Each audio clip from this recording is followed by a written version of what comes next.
ഈ കാണുന്നത് hero മോട്ടോകോർപ്പിൻ്റെ Vida V1 Pro എന്ന് പറയുന്ന ഇലക്ട്രിക് സ്കൂട്ടറാണ്. ഈ ഒരു സ്കൂട്ടർ ഫുൾ റീചാർജിൽ 115 കിലോമീറ്റർ മൈലേജ് കിട്ടുമെന്ന് കമ്പനി അവകാശപ്പെടുന്നുണ്ട്. ജസ്റ്റ് നമുക്ക് ഈ ഒരു ബാറ്ററി രണ്ടും ഫുൾ ചാർജ് ആക്കിയതിന് ശേഷം എത്ര കിലോമീറ്റർ മൈലേജ് കിട്ടും എന്നത് ടെസ്റ്റ് ചെയ്ത് നോക്കാം. ചാർജ് ഫുൾ ചെയ്തു. ഇനി ജസ്റ്റ് ഒന്ന് ചെക്ക് ചെയ്ത് നോക്കുക. അതിനുവേണ്ടി സ്റ്റാൻഡ് ബൈ ഓൺ ചെയ്തു. സ്ക്രീനിൽ നോക്കുന്ന സമയത്ത് ഏകദേശം 114 കിലോമീറ്റർ മൈലേജ് കിട്ടുമെന്ന് പറയുന്നുണ്ട്. ബാറ്ററി രണ്ടും 100% ചാർജാണ്. അപ്പോൾ ഇനി എത്ര കിലോമീറ്റർ കിട്ടുമെന്ന് അറിയാൻ വേണ്ടി നമുക്ക് ട്രിപ്പ് എ റീസെറ്റ് ചെയ്ത് നോക്കി 0 ആക്കിയതിന് ശേഷം എത്ര കിലോമീറ്റർ മൈലേജ് കിട്ടും എന്നുള്ളതൊന്ന് ടെസ്റ്റ് ചെയ്ത് നോക്കാം.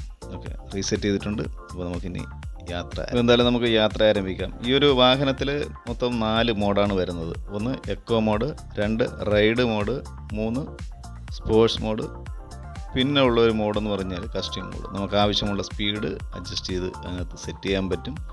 അപ്പോൾ നമുക്ക് യാത്ര ആരംഭിക്കാം. ഞാനിപ്പോൾ ഫുൾ പോകാൻ പോകുന്നത് എക്കോ മോഡിലാണ്. എക്കോ മോഡിൽ ഈ പറഞ്ഞ 115 കിലോമീറ്റർ കിട്ടുമോ എന്നുള്ള കാര്യം നമുക്കൊന്ന് ജസ്റ്റ് ചെക്ക് ചെയ്ത് നോക്കാം. ഈ ഒരു വാഹനം അത്യാവശ്യം നല്ല പെർഫോമൻസ് ആണ് എന്നുള്ളതാണ് എൻ്റെ അഭിപ്രായം. ഈ ഒരു റോഡ് കാണുമ്പോൾ നിങ്ങൾക്കറിയാം മൊത്തം തകർന്ന് കിടക്കുകയാണ്. അപ്പോൾ ഈ ഒരു റോഡിൽ കൂടി ഇപ്പോൾ ഞാൻ വരുന്നത് എക്കോ മോഡിലാണ് വരുന്നതെങ്കിലും അത്യാവശ്യം നല്ല പെർഫോമൻസ് ഉണ്ട്. ഒരു വലിയ ലാഗോ കാര്യങ്ങളൊന്നുമില്ല. എക്കോ മോഡിൽ പോകാൻ സാധിക്കുന്നത് 40 കിലോമീറ്റർ വേഗതയിലാണ്. ഈ ഒരു വീഡിയോ കമ്പനി പറയുന്ന ആ ഒരു മൈലേജ് കിട്ടുന്നുണ്ടോ എന്നറിയാനുള്ള ഒരു ടെസ്റ്റ് മാത്രമാണ്. അപ്പോൾ നമുക്ക് നേരെ വീഡിയോയിലേക്ക് പോകാം. ആദ്യത്തെ 1 മണിക്കൂർ 12 മിനിറ്റ് കൊണ്ട് ഏകദേശം 29.6 കിലോമീറ്ററാണ് ഓടിയിരിക്കുന്നത്. ആവറേജ് സ്പീഡ് 24.4 കിലോമീറ്ററാണ്.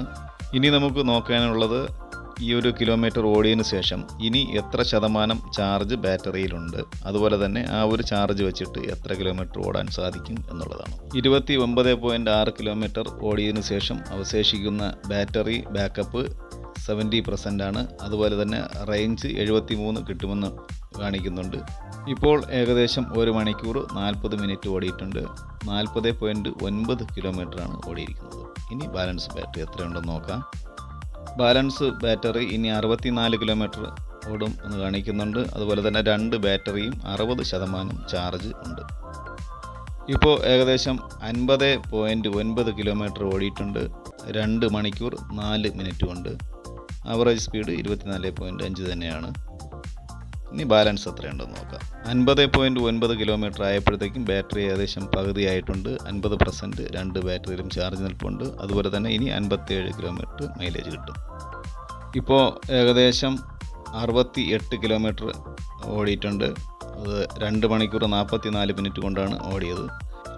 ഇനി അവശേഷിക്കുന്ന ബാറ്ററി ബാക്കപ്പ് എന്ന് പറയുമ്പോൾ 42 കിലോമീറ്റർ റേഞ്ച് കിട്ടും. അതുപോലെ തന്നെ ഒരു ബാറ്ററി 35%, മറ്റൊരു ബാറ്ററി 36%മാണ് ചാർജ് ഉള്ളത്. ഇപ്പോൾ ഏകദേശം 85.6 കിലോമീറ്റർ വണ്ടി ഓടിയിട്ടുണ്ട്. അതുപോലെ തന്നെ 3 മണിക്കൂർ 35 മിനിറ്റ് കൊണ്ടാണ് ഇത്രയും ഓടിച്ചിരിക്കുന്നത്. ഇത്രയും ഓടിച്ച സമയത്ത് ഫ്രണ്ടിലൊരു ബാറ്ററി വാണിംഗ് വന്നു. ഫ്രണ്ട് റിയർ ബാറ്ററി ലോ എന്ന് പറഞ്ഞിട്ട്. സാധാരണ ബാറ്ററിയിൽ 20% താഴെ ചാർജ് ഉണ്ടാവുന്ന സമയത്താണ് ഇതുപോലൊരു വാണിംഗ് ഉണ്ടാവുന്നത്.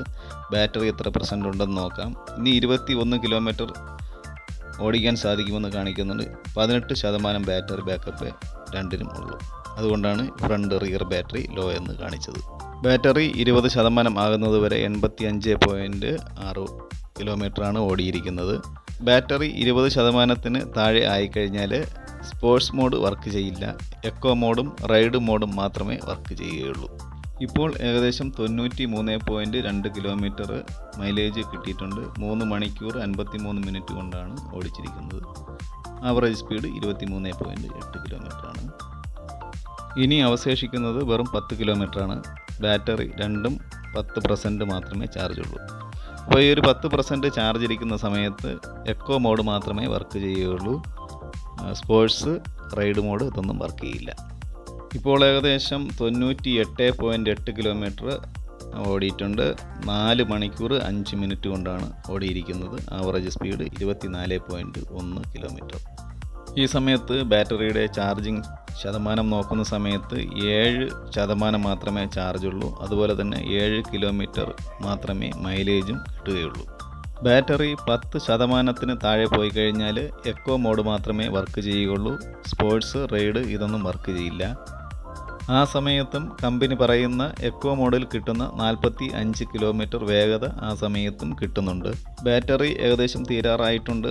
99 പോയിൻറ്റ് സംതിങ് കറക്റ്റ് 100 കിലോമീറ്റർ ആയിട്ടുണ്ട്. അപ്പോൾ ഈ ഒരു 45 കിലോമീറ്റർ വേഗതയിൽ ഓടിക്കൊണ്ടിരുന്ന വാഹനം പെട്ടെന്ന് 10 കിലോമീറ്റർ വേഗതയിലേക്കാവുകയും ബാറ്ററി 5% താഴെയാവുകയും ചെയ്തു. ബാറ്ററി 5% താഴെ ആയിക്കഴിഞ്ഞാൽ നേരെ ലിംബ് ഹോം എന്ന മോഡിലേക്ക് പോവുകയും ആ ഒരു മോഡിലേക്ക് പോയി കഴിഞ്ഞാൽ ആ ഒരു വാഹനം മാക്സിമം 10 കിലോമീറ്റർ സ്പീഡിൽ മാത്രമേ ഓടിക്കാൻ സാധിക്കുകയുള്ളൂ.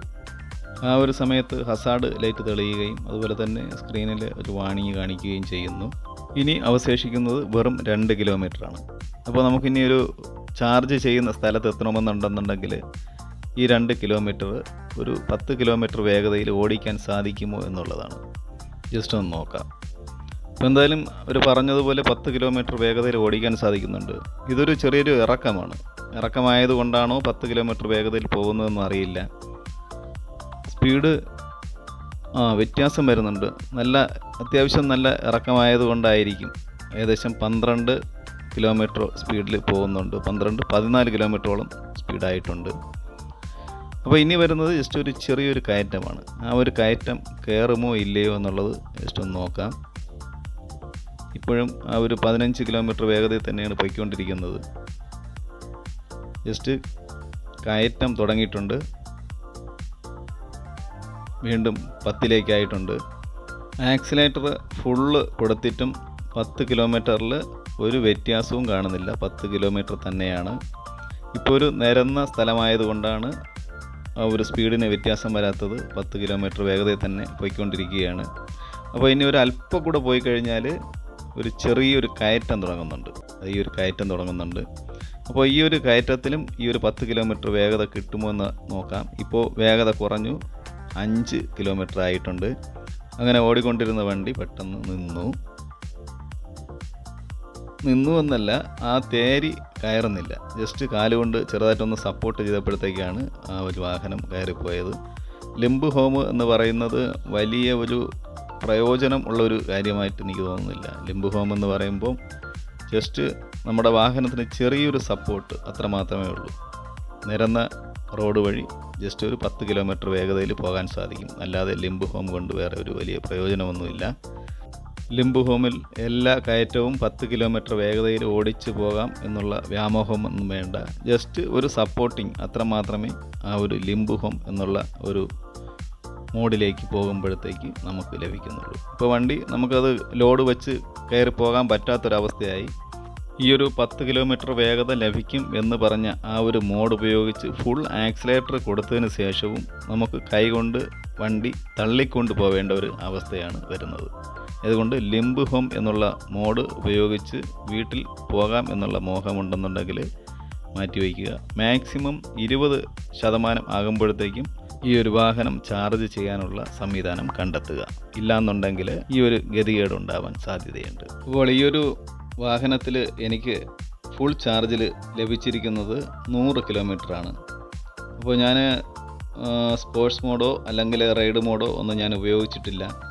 ഞാനാകെ എക്കോ മോഡ് മാത്രമേ ഉപയോഗിച്ചിട്ടുള്ളൂ. അതിലെനിക്ക് കിട്ടിയത് വെറും 100 കിലോമീറ്റർ മാത്രമാണ്.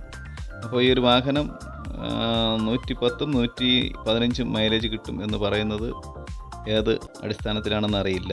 അപ്പോൾ എൻ്റെ ഒരു എക്സ്പീരിയൻസ് വെച്ചിട്ട് എനിക്ക് ലഭിച്ചിരിക്കുന്നത് 100 കിലോമീറ്ററാണ്.